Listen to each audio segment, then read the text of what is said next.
오늘 우리 함께 은혜 나누실 하나님의 말씀은 신약 성경 누가복음 9장 28절에서 36절까지 말씀 함께 보도록 하겠습니다.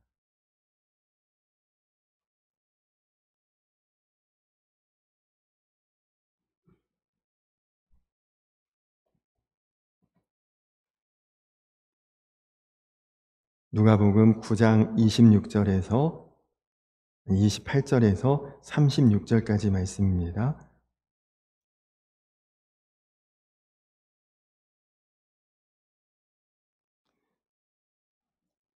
우리 말씀을 한 절씩 교독하겠습니다. 누가복음 9장 28절에서 36절까지 말씀 한 절씩 교독하겠습니다. 이 말씀을 하신 후 8일쯤 되어 예수께서 베드로와 요한과 야고보를 데리고 기도하시러 산에 올라가사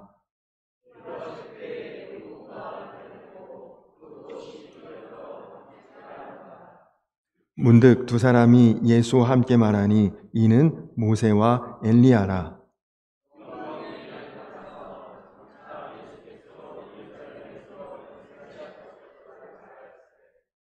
베드로와 및 함께 있는 자들이 깊이 졸다가 온전히 깨어나 예수의 영광과 및 함께 선 두 사람을 보더니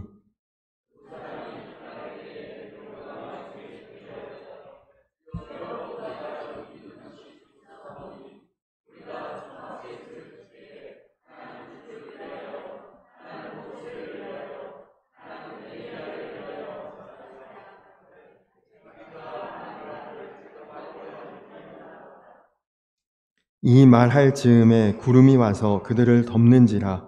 구름 속으로 들어갈 때에 그들이 무서워하더니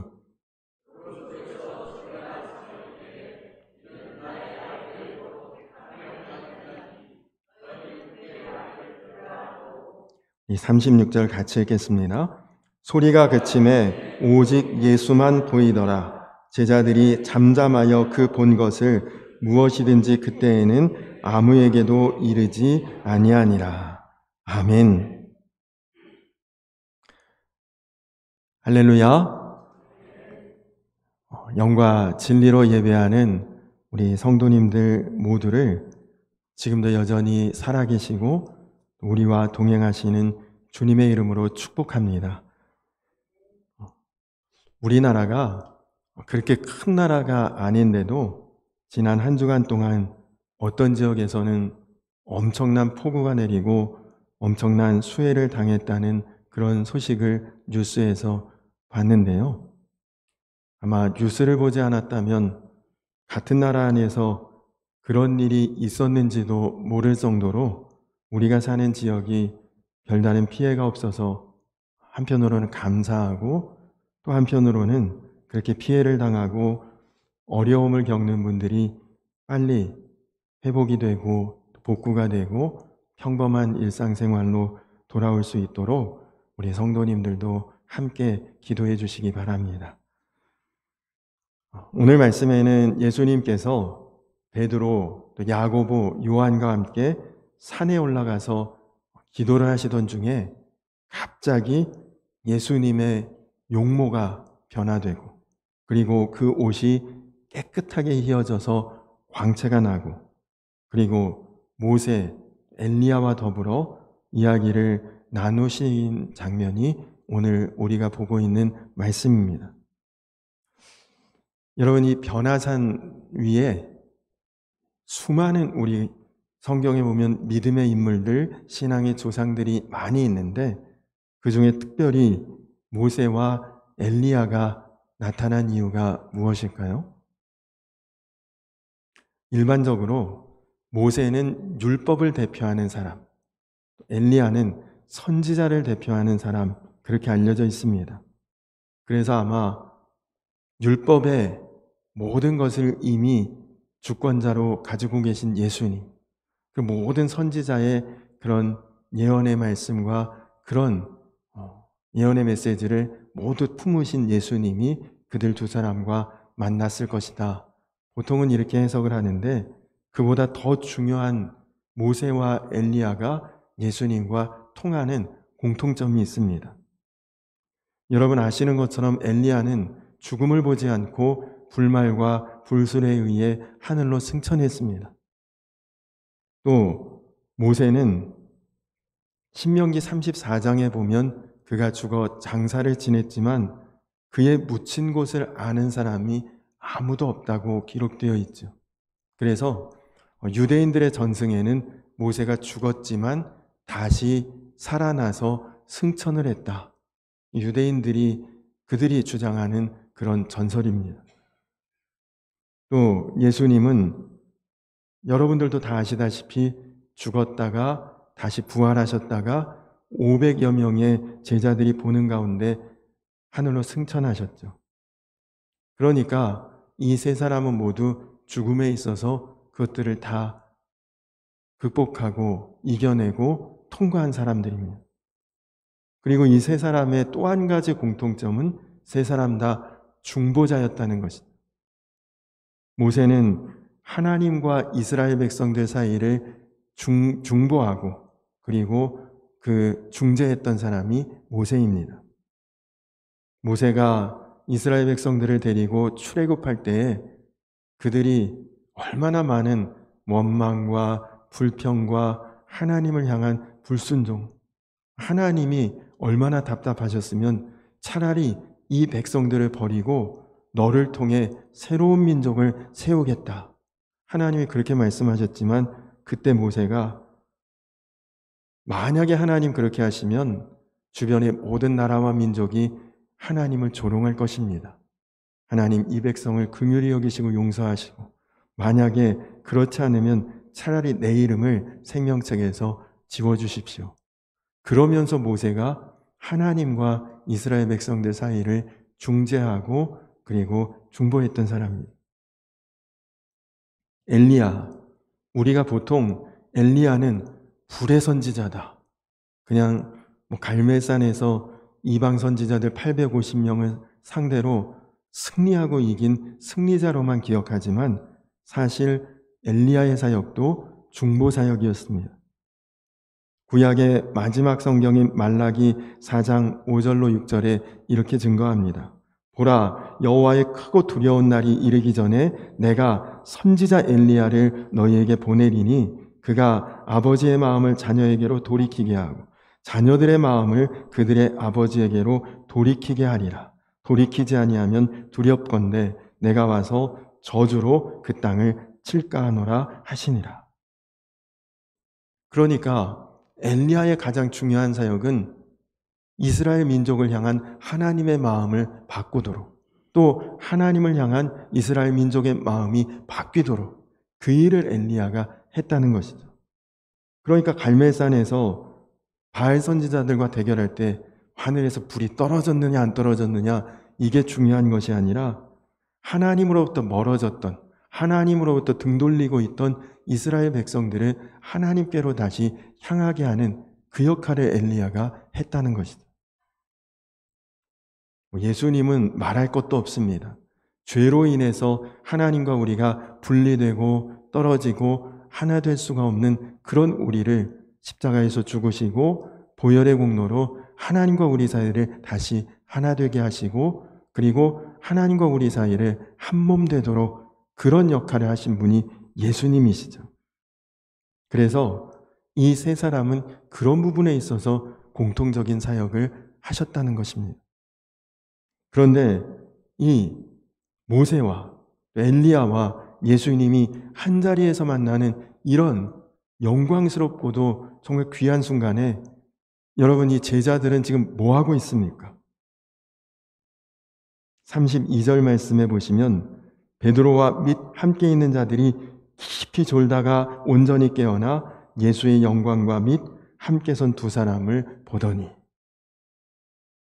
베드로와 야고보와 요한은 이 놀라운 순간에 이 엄청난 이 현장에서 깊이 졸았다는 것입니다. 여러분 여기 이 깊이라고 하는 이 단어를 헬라어의 원어로 보면 무겁다라는 뜻이래요. 무겁다. 제가 수수께끼를 한번 내볼까요? 여러분 세상에서 제일 무거운 것이 무엇일까요? 천하장사도 들 수 없는 세상에서 제일 무거운, 네, 우리 김익기 장로님이 정확하게 맞추신 눈꺼풀이죠. 지금도 눈꺼풀 못 뜨는 분들이 계시잖아요. 여러분, 이 세 제자들도 그 자리에서 눈꺼풀을 들지 못하고 아주 깊이 졸다 못해 자고 있었겠죠. 그러다가 비몽사몽이 아니라 온전히 그들이 깨어났다. 정신이 선명하고 맑은 정신으로 되돌아와서 봤더니 예수님과 모세와 엘리야를 보게 되었는데, 특히나 예수님의 모습이 그들이 전에 보던 예수님, 이전에 알고 있던 그 예수님의 모습이 아닌 거죠. 완전히 달라졌다. 그래서 변화산 아닙니까? 바뀌었다는 뜻이죠. 근데 여러분, 예수님께서 왜 이 제자들과 함께 이 산에 지금 올라오신 목적이 뭡니까? 오늘 말씀 시작인 28절에 보니까 기도하러 산에 올라가셨다, 그렇게 말씀하고 있습니다. 기도하기 위해서, 기도를 목적으로 이 산에 올라가신 거죠. 그리고 마지막 36절, 우리가 함께 읽은 36절에 보니까 소리가 그침에 오직 예수만 보이더라. 기도하러 산에 올라가서 예수님만 바라보는 그런 놀라운 역사가 변화산 이 사건의 중심이라는 것이죠. 여러분, 기도하러 산에 올라간 이유가 무엇일까요? 산에 올라가면 더 이상 바라볼 것도 의지할 것도 없는 곳이 산입니다. 주변에 여러분, 어떤 휘황찬란한 불빛들이 다 꺼져야 하늘의 별빛이 보이지 않습니까? 주변에 잡다한 소음들이 다 잦아들어야 우리가 시계바늘 돌아가는 소리가 들리지 않습니까? 그러니까 예수님께만 집중할 수 있고 예수님만을 바라볼 수 있는 구별된 장소가 산이었다는 것이죠. 그래서 요즘에는 흔치 않지만 과거에는 산기도 하시는 분들도 많았거든요. 밤중에 산에 올라가서 그럼 하나님께만 내가 마음을 집중하겠다, 그런 결단이 산기도 아니었습니까? 여러분, 그렇습니다. 기도라고 하는 것은 예수님을 바라보는 것이고, 예수님을 바라보는 기도를 할 때 우리가 염려, 걱정, 근심, 두려움에서 벗어나는 원리가 바로 기도입니다. 근데 기도했는데도 마음에 여전히 걱정이 돼요. 기도하고 나서도 마음은 여전히 염려와 두려움 가운데 있어요. 그러면 여러분, 기도는 예수님 바라보고 기도한 것이 아니라 문제와 염려를 바라보고 기도했다는 것입니다. 근데 대부분의 사람들이 이런 형태의 기도를 합니다. 기도를 하는데도 항상 보는 것은 내 형편, 내 처지, 내 문제, 내 염려. 그래서 오늘 말씀은 그렇게 기도하지 말고 예수님을 바라보고 기도하라는 것을 우리에게 가르쳐주고 있습니다. 그러니까 여러분, 기도는 근본적으로 예수님을 대면하는 것입니다. 기도는 내가 하나님 앞에 내 문제, 내 걱정, 내 간구, 내 소원, 이걸 아뢰는 것이 아니라 기도의 근본적인 목적은 하나님과 내가 만나는 거죠. 여러분, 우리가 기도할 때 예수님은 우리를 바라보십니다. 그러면 우리도 기도할 때 예수님을 바라보아야죠. 그 눈길과 눈길이 마주쳐야 뭔가 역사가 일어나지 않겠습니까? 우리가 정말 기도할 때 우리의 초점이, 우리의 중심이, 우리의 마음이 예수님께로 맞춰져야 하고, 그렇게 되면 그 다음부터는 기도가 깊어지고 풍성해지고 자유로워지는 것입니다. 여러분, 미국의 콜럼비아 신학교의 벤 캠벨 존슨이라고 하는 교수님이 기도의 4단계, 자신이 직접 기도 생활을 하면서 경험했던 기도의 4단계를 하나님의 임재를 경험하는 10가지 방법이라는 책이 있습니다. 이 책에서 그 내용을 전하고 있는데요. 그분이 기도 생활하면서 경험했던 기도의 첫 번째 단계, 기도의 1단계는 하나님이, 예수님이 하늘나라 저 높은 곳, 높고 높은 보좌에 계신 분이다. 이것이 그분이 처음 기도할 때 경험했던 예수님이었다고 합니다. 하늘 높은 곳에서, 나랑 멀리 떨어진 곳에서 나를 바라보시고 또 내 기도를 들으시고 그런 주님으로 생각하며 기도했다는 것이죠. 그래서 그때 이분의 기도의 형태는 하나님 제발 좀 들어주십시오. 하나님 내 부탁 아시죠? 항상 기도의 형태가 그런 기도였다고 합니다. 왜냐? 하나님 높이 계시고 멀리 계시고 나와 떨어져 있고, 그래서 무조건 기도할 때마다 하나님 제발 들어주시기를, 하나님 제발 이루어 주시기를. 그리고 그 기도도 그냥 하는 것이 아니라 부르짖고 소리 높여 목청껏 기도했다고 합니다. 왜냐? 멀리 계시니까. 그렇게 하나님을 나와 동떨어진 분으로, 나와는 별개의 분으로 그렇게 인식하고 기도했던 것이 그가 경험한 기도의 1단계였는데, 기도의 2단계로 나아가는 계기가 있었다고 합니다. 그가 성경을 읽다 보니까 시편 16편 8절 말씀에 내가 여호와를 항상 내 앞에 모심이여 그가 나의 오른쪽에 계심으로 내가 흔들리지 아니하리로다.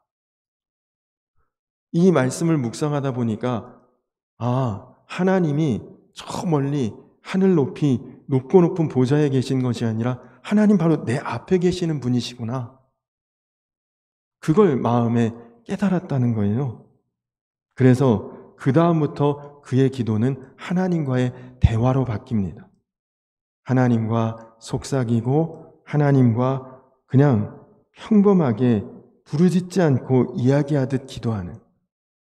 여러분, 사람이 내 앞에 있는데 야! 하고 부를 사람 없잖아요. 바로 앞에 있으면 작게 얘기하고 편하게 얘기해도 다 들리지 않겠습니까? 그러니까 그가 그렇게 기도하면서 마음에 놀라운 확신이 생기고 기도가 술술술 풀려가고 1시간, 2시간을 기도해도 그냥 기도 시간이 하나도 길게 느껴지지 않고, 그런데 그렇게 기도하다 보니 마음에 뭔가 막힘이 있더랍니다. 하나님 내 앞에 계시는 것은 좋은데 내 기도할 때만, 내가 하나님 앞에 엎드릴 때만, 내가 눈 감고 하나님을 찾을 때만 하나님을 계시다고 인식이 든 것입니다. 내가 부를 때, 내가 필요로 할 때, 내가 생각할 때만 하나님 내 앞에 계시지, 그 생각이 들었다는 거예요. 그러다가 이제 그가 기도의 3단계로 넘어가게 된 이유가, 말씀을 묵상하다 보니 이사야서 30장 21절에 너희가 오른쪽으로 치우치든지 왼쪽으로 치우치든지 내 귀에서 말소리가 내 귀에 들려 이르기를 이것이 바른 길이니 너희는 이리로 가라 할 것이며. 이게 무슨 말이냐? 내가 이리로 갈지 이리로 갈지 알지 못하고 하나님 어디로 가야 합니까? 말하지 않아도 하나님이 내 뒤에서 나를 밀어주신다는 거예요. 내가 기도하지 않아도, 간구하지 않아도, 고백하지 않고 말하지 않아도 하나님은 나를 이미 다 아신다는 거죠. 하나님은 항상 나는 안 보이는데 내 앞이 아니라 뒤에 계시니까 나는 못 봐도 하나님은 언제나 어느 때나 나를 보시고 나를 지원하시고 밀어주시고 도와주시고 나와 함께 하시는 분이구나. 그렇게 생각하니까 너무너무 마음이 편하고 그냥 일상생활이 다 기도가 되는 거죠.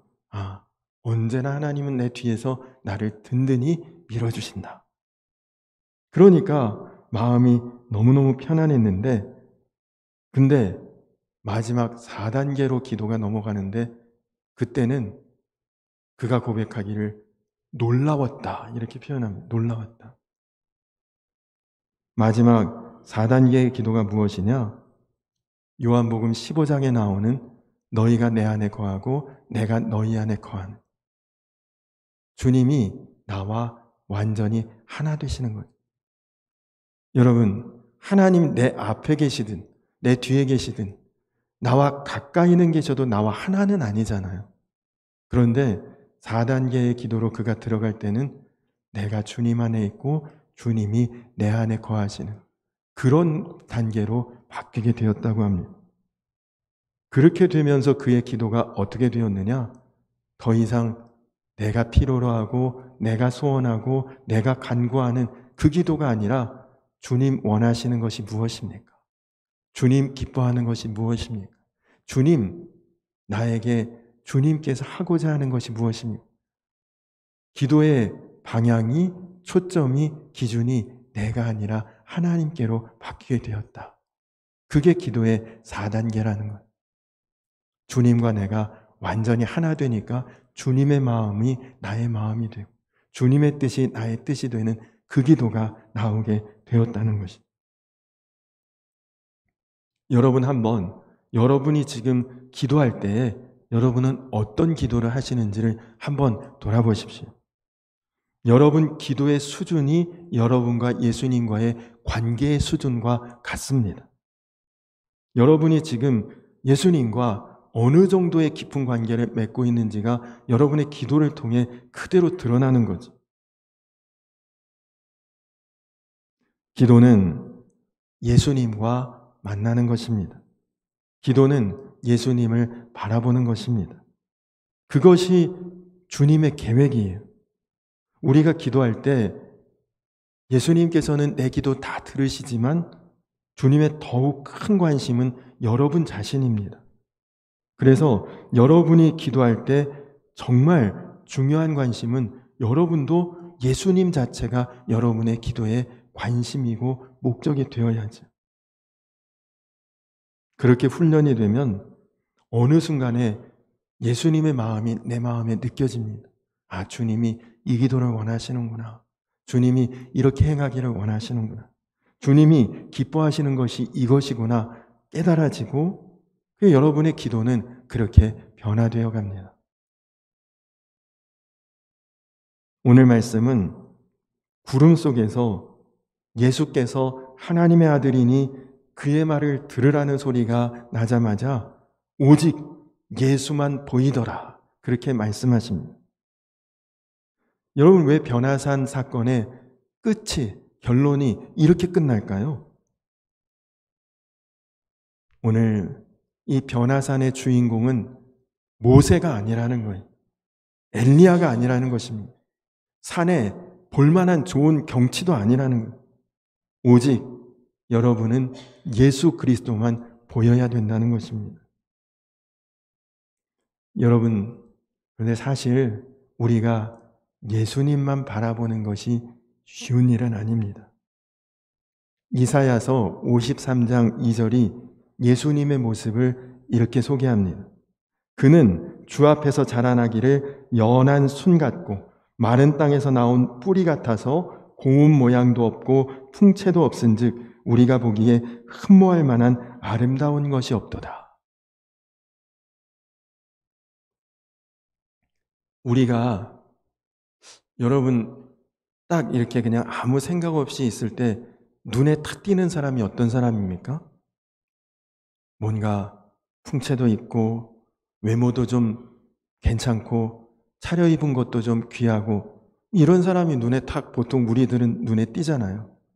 근데 지금 예수님의 모습이 흠모할 만한 아름다운 것이 하나도 없어요. 우리가 아무렇지도 않게 그냥 보고 스치고 지나가 버리는 그런 정도의 인간적인 측면에서 보면 우리가 주목해 볼 만한 것이 없는 분이셨다고 합니다. 여러분 예수님은 신분사회인 계급사회가 뚜렷한 그 시대에 목수의 아들로 태어나서 목수로 사셨습니다. 사람들이 별로 대단하다고 여길 만한 그런 직업이 아니었죠. 또 예수님은 사실 엄밀히 말하면 아버지가 누군지도 모르는 그런 사람으로 태어난 것입니다. 우리야 성령으로 잉태되셨고 성령 안에서 태어나신 하나님의 아들이라 믿지만 그때 당시 사람들이 볼 때 야, 요셉하고 아직 결혼도 안 했는데 벌써 임신하고 사람들이 아마도 수근수근거리고 손가락질 했을지도 모르죠. 그 출생에 대해서. 예수님이 태어나신 곳은 냄새나는 마국간, 예수님이 누이셨던 곳은, 여러분 요즘 아기 태어나면 세상에 얼마나 귀합니까? 최고급 좋은 침대나 뭐 이런 데 바로 눕힐 텐데 말고요. 또 예수님 성장하면서 무슨 유명한 대단한 학교를 졸업한 것도 아니고 선생님에게 지도받은 것도 아니고 그냥 사람들이 볼 땐 무식하게 공부한 자 안 한 사람처럼 보였죠. 뭐 예루살렘에 유학을 갔다 오신 분도 아니고. 최근에 이탈리아의 파도바 대학이라는 곳에서 성경에 나오는 그 정보를 그대로 입력해서 3D 프린터로 예수님의 모습을 출력했더니 예수님은 키가 153cm 정도 된대요. 몸무게는 약 50에서 55kg 정도 되는. 그러니까 아주 왜소하고 비호감형의 그런 모습이 예수님의 모습입니다. 그러니까 오늘 말씀에 그렇게 강조하죠. 변모하셨다. 변화되셨다. 옛날 모습이 아니게 그렇게 보여졌다. 사실 예수님의 모습은 사람들이 주목할, 우리가 무슨 기독교 영화에서 이렇게 보거나 어떤 성화 그림 같은 데 보면 얼마나 서구적인 마스크에 미남형의 외모잖아요, 예수님이. 근데 실제로 예수님은 고운 모양도 풍채도 없으신 분. 아마 여기 예수님 오셨어도 여러분들이 거들떠보지 않을 만한 그런 분이셨다는 거죠. 또 예수님은 고향이 베들레헴, 자라난 것은 갈릴리 나사렛, 우리로 치면 지방 어디 촌구석에 아주 산간 벽촌. 예수님은 아마 말투도 세련된 어떤 서울 표준어가 아니라 우리로 치면 함경도, 뭐 평안도, 여러분 조선족 이런 분들이 말하는 그 억양이나 말투 되게 부자연스럽죠. 예수님은 아마 그런 식의 어투로 말씀하셨을 것입니다. 그런 사람이, 자, 한번 생각해 보세요. 키 작고 외모는 초라하고 그냥 어디 노숙하는 사람 같은 그런 모습의 사람이 말도 어디 거칠고 아주 투박한 말투로 내가 길이요 진리요 생명이니 나를 따르라. 나는 하나님과 하나인 사람이다. 이런 이야기를 한다고 생각해 보십시오. 아마 당시에 지체 높은 대제사장, 뭐 어떤 신분이나 위치가 대단한 바리새인 사두개인들이 볼 때는 우스운 거죠. 아주 무시하고 견딜 수가 없었을 거죠. 아니, 저런 몹쓸 배우지도 못하고 참 초라한 저런 사람이 감히 하나님의 아들? 여러분, 예수님이 어디 왕가의 왕족의 자녀로 태어났다. 아니면 사도 바울처럼 가말리엘, 당시 최고의 아주 학자죠. 가말리엘의 그런 가르침을 받았다. 아니면 뭐 최소한 어떤 부잣집에서 태어나서 그는 신분도 학문도 재물도 인물도 나 이런 거 하나도 중요하지 않아 하고 다 거부하고 내려놓고 하나님의 뜻대로 살았다. 그러면 얼마나 보기 좋습니까? 모양새가 좋았겠죠? 어우, 저런 사람이 저렇게 하네. 하지만 인간적으로 볼 때는 초라하고 볼품없고 연약하고, 그러니 예수님만 바라본다? 쉬운 일 아니었을 것입니다. 그러나 여러분, 오늘 이 자리에, 이 변화산이라는 자리에서 오늘 이 사건, 예수님이 영광스러운 모습으로 변화하셨다. 그리고 이 모습을 보았던 3명의 제자들과 그리고 그 증인들은 죽을 때까지, 순교할 때까지 끝까지 예수님만 바라보는 자들이 되었던 것입니다. 예전에 제가 한 세미나에 강의를 듣는데 강사님이 이런 순서를 진행하셨습니다. 자기 인생에서 제일 중요한 것 10가지만 적어버려요. 다들 10가지를 이렇게 적었는데 그 중에서 덜 중요한 것 5개를 지우랍니다. 10가지만 뽑는 것도 쉽지 않았는데 그 중에 10가지 중에 5개를 지우래요. 그리고 나서 조금 있다가 2개를 더 지우라. 그리고 또 하나씩 지우라. 마지막에 한 가지만 딱 남기도록 하고 그 한 가지 남은 게 무엇인지 서로 이제 이야기를 하는 거예요. 어떤 분들은 가족 이렇게 이야기하기도 하고, 그 강의를 들었던 분들이 대부분 목회자였는데 하나님, 예수님, 또 교회 이렇게 다양하게 이제 마지막 한 가지를 남긴 분들이 있었습니다. 근데 여러분, 아무리 우리가 교회가 중요하다, 또 아무리 내가 제일 중요하다, 아무리 가족이 중요하다, 여러분 우리가 그렇게 이야기하고 말하고 생각해도 하나님이 안 계시고 예수님 없다면 다 부질없는 것, 허망한 것 아니겠습니까?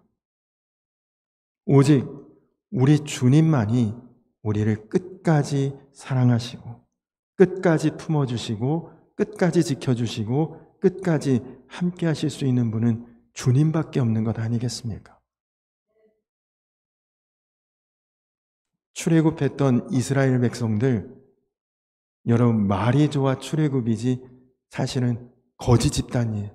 아무것도 안 가지고 나왔잖아요. 난민이죠, 난민. 그것도 40년 동안이나 광야에서 그냥 정처 없이 떠돌았던 사람들입니다. 그런데 그 사람들 무기도 없어요. 무슨 식량도 없어요. 아무것도 가진 게 없는 그 사람들이 가나안 땅에 딱 도착을 했더니 가나안 사람들이 겁에 질렸습니다.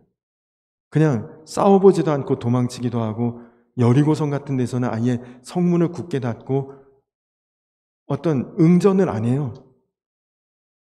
그들은 도대체 왜 무서워하고 왜 두려워했을까? 무엇이, 아무것도 가진 것이 없는 이스라엘 백성들의 힘이 무엇이었겠습니까?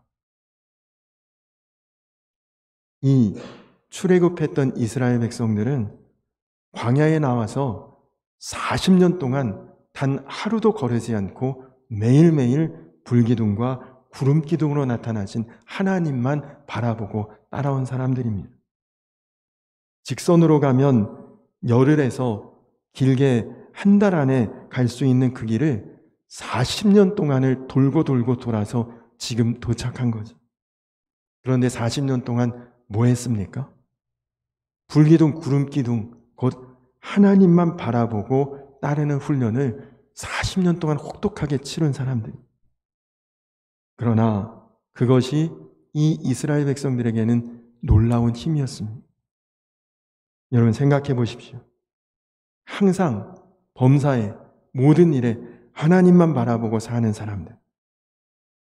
여러분 오직 주님만 바라보며 사는 성도가 10명만 있어도 아마 이 자리가 뒤집혀질 것입니다. 예수님도 바로 그런 사람, 예수님 중심으로 생각하고 판단하고 바라보는 딱 12명을 세우고 가르치고 훈련하셨는데 그 힘이 지금 세상을 바꾸고 있는 것 아닙니까? 그런데 오직 하나님만 바라보고 따를 수 있는 사람이 1명도 아니고 100명도 아니고 1000명도 아니고 300만 명이 그렇게 하나님만 바라보고 따르는 사람들이 그렇게 가나안 땅에 들어왔으니 그들이 내뿜는 영적인 카리스마, 그 힘이 얼마나 대단했겠습니까? 얼마나 강력했겠습니까? 가나안 사람들은 소문만 듣고도 벌써 겁에 질렸던 거죠. 그러나 그 사람들도 처음부터 그랬던 것은 아닙니다. 광야에 처음 나왔더니 덥다, 힘들다, 배고프다, 목마르다, 물 달라, 고기 달라, 부추 달라. 처음에는 엉망이었습니다. 그러나 40년 광야 생활하면서 오직 주님만 바라보는 훈련을 했더니 그들은 믿음으로 완전히 하나가 되었죠. 여러분, 이것이 오늘 우리를 향한 하나님의 방법입니다. 제가 설교 시간에 자주 소개하는 이집트의 김영진 선교사님, 저보다 4년 후배지만 영적으로 보면 참 존경스럽고 제가 너무나 아끼고 사랑하는 선교사님이신데, 그분이 처음에 수단의 선교사로 나갔다가 한국에 오셨을 때 이런 이야기를 나누었습니다. 선교사님이 수단 가서 하나님의 음성을 들었대요. 그래서 어떤 음성을 들었느냐고 물어봤더니 열심히 복음 전하라는 음성도 아니었고, 교회를 열심히 부흥시키라는 음성도 아니었고, 대단한 사역을 이루어내라는 음성도 아니었다고 합니다. 그래서 그럼 어떤 음성을 들었냐 도대체 제가 물어봤더니 선교사님이 대답하기를 그냥 나만 바라보고 따라오라, 그 음성을 들었대요. 그 이야기를 들으면서 정답이구나, 그 마음이 들었습니다. 여러분, 그것으로 충분한 거죠. 예수님 한 분만 바라보고 그분만 붙들고 그분만 따라가면 다 되지 않겠습니까? 여러분, 모세는 율법 받기 전에 시내산에 올라가서 산기도 했습니다. 엘리야는 갈멜산에서 이방 선지자들과 싸우기 전에 먼저 갈멜산에 올라가서 제단을 수축하며 산기도 했습니다. 예수님은 십자가 지시기 전에 먼저 겟세마네 동산에 올라가서 산기도 하셨습니다. 왜 그랬을까요? 오직 주님만 바라보기 위해서 그렇게 했던 거죠. 간절히 바라기는 우리 성도님들 모두가 오늘 이 말씀 오직 예수만 보이더라, 여러분의 마음 가운데 이 말씀을 새기시고 여러분 인생의 출발점, 여러분 인생의 과정, 여러분 인생의 종착점에 이르기까지 정말 오직 예수님만 보이는 그런 인생 되시기를 간절히 축원합니다. 오늘 우리 믿음속 화평속 특송했던 288장, 세상과 나는 간 곳 없고 구속한 주만 보이더라.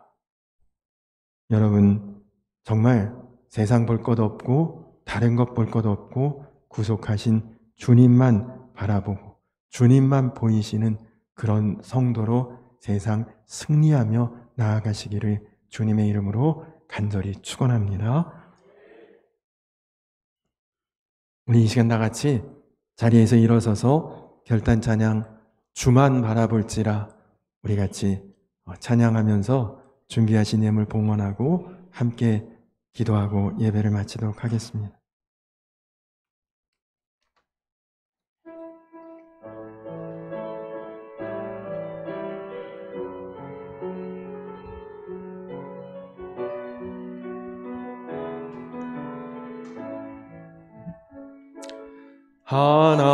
하나님의 사랑을 사모하는 자, 하나님의 평안을 바라보는 자, 너의 모든 것 창조하신 우리 주님이 너를 얼마나 사랑하시는지 하나님께 찬양과 경배하는 자, 하나님의 선하심을 닮아가는 자, 너의 모든 것 창조하신 우리 주님이 너를 자녀 삼으셨네. 하나님 사랑의 눈으로 너를 어느 때나 바라보시고 하나님 인자한 빛으로서 언제나 너에게 기울이시니 어두움에 맑은 빛을 비춰주시고 너의 작은 신음에도 응답하시니 너는 어느 곳에 있든지 주를 향하고 주만 바라보. 하나님 사랑의 눈으로, 하나님 사랑의 눈으로 너를 어느 때나 바라보시고 하나님 인자한 귀로서 언제나 너에게 기울이시니 어두움에 맑은 빛을 비춰주시고 너의 작은 신음에도 응답하시니 너는 어느 곳에 있든지 주를 향하고 주만 바라볼지라. 우리 이 시간 다 같이 기도하겠습니다. 여러분, 그렇습니다. 우리 인생의 모든 열매는 애쓰고 노력해서 맺어지는 것이 아닙니다. 우리가 예수님 바라보고 나아갈 때 저절로 맺혀지는 것입니다. 정말 우리 이 시간 다 같이 기도할 때 주님만을 바라보고 오직 예수만 보이더라. 주님, 세상과 나는 간 곳 없고 주님만을 바라볼 수 있다. 주님 언제나 사랑의 눈으로 나를 바라보시는 나도 그 주님 바라보며 나아가기를 원합니다.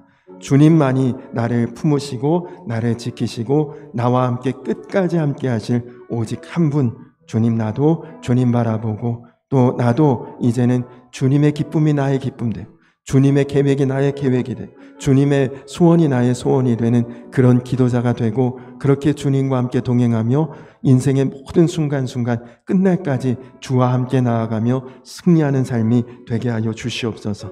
우리 이 시간 나같이 기도하시고 또 우리 한 가지 더 기도할 때 이제 금주 토요일 주일 우리 교회학교 여름성경학교가 있습니다. 은혜롭고 안전하고 의미 있게 진행될 수 있도록 또 우리 선생님들 위해서도 중보기도해 주시고 또 아까 말씀드린 것처럼 수해가 난 지역들이 있는데 그 모든 지역에 하나님 빨리 피해가 복구되고 또 빨리 삶의 자리가 회복될 수 있도록 수해 지역을 위해서도 중보기도해 주시기 바랍니다. 우리 다 같이 주여 한번 부르고 기도하겠습니다. 주여! 좋으신 아버지 하나님 감사합니다. 하나님, 일부러 우리 가운데 주목할 만한 것이 하나도 없이 주님 흠모할 만한 것이 하나도 없이 우리 가운데 오셔서 그러나 더욱 주님을 바라보라, 더욱 주님께 집중하고 하나님 오직 예수만 보이더라. 하나님, 오늘 말씀의 결론처럼 우리가 주님만을 바라봐야 한다는 것을 하나님 말씀을 통해 깨닫게 하시니 감사합니다. 하나님, 내가 지금 무엇을 바라보며 가고 있습니까? 무엇을 의지하고 살고 있습니까? 하나님, 나에게 오직 나를 지키시고 인도하시고 품어주시고 사랑하시고 끝까지 함께 하시는 예수님 바라보며 나아가는 사랑하는 우리 성도님들 다 되게 하여 주시옵소서. 주님, 흔들리지 않게 하여 주시옵소서. 주님, 우리의 시선이 빼앗기지 않게 하여 주시옵소서. 오직 주님만 바라보며 나아가며 하나님 주 안에서 열매 맺게 하시고 하나님 또 이제 금주 토요일 주일 우리 어린이 여름 성경학교 하나님 은혜롭고 복되게 진행될 수 있도록 함께 하시며 하나님 또 수해 지역에 많은 분들 그 피해가 빨리 복구되고 삶의 일상이 회복될 수 있도록 주여 역사하여 주시옵소서.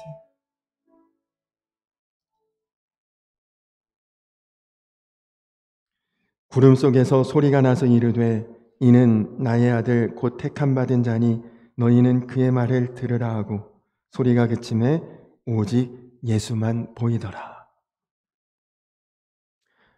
살아계신 아버지 하나님, 그렇습니다.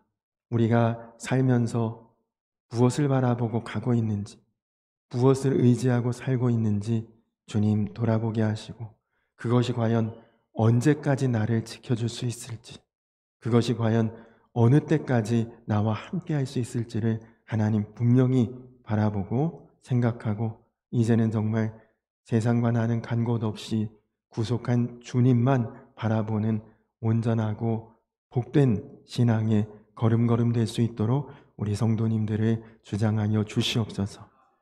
그래서 끝까지 나를 책임져 주실, 끝까지 나를 품어주시고 끝까지 나와 함께 하실 오직 주님 한 분만 바라보고 또 의지하고 붙들고 나아가는 사랑하는 우리 성도님들 다 되게 하여 주시옵소서. 주님, 또 우리 교회 학교 어린이들 이제 여름 성경학교를 진행할 텐데, 하나님 무엇보다 안전하고 또 은혜롭고 의미 있고 인생에 정말 귀한 경험이 될 수 있는 소중한 시간 되게 하여 주시고, 또 여름 성경학교를 위해 열심히 헌신하고 수고하시는 우리 선생님들에게 힘과 지혜와 강건함을 더하여 주시옵소서. 하나님, 또 같은 나라 안에 살면서 우리는 이렇게 평안하고 은혜롭게 살고 있지만 큰 비로 인해 어려움을 당한 수해 지역의 그 모든 분들을 기억해 주시고 빨리 일상이 회복되고 피해가 복구되고 그리고 평범한 삶으로 빨리 돌아갈 수 있도록 주님께서 섭리하여 주시옵소서. 이제는 우리를 죄에서 구원하신 우리 구주 예수 그리스도의 크신 은혜와 아버지 되신 하나님의 놀라우신 사랑과 하나 되게 하시는 성령의 교통하심이 이제 오직 주님만을 바라보며 나아갈, 또 그것을 결단하며 나아갈 모든 주의 백성들 위해 이제로부터 영원토록 함께하여 주시기를 간절히 축원하옵나이다. 아멘.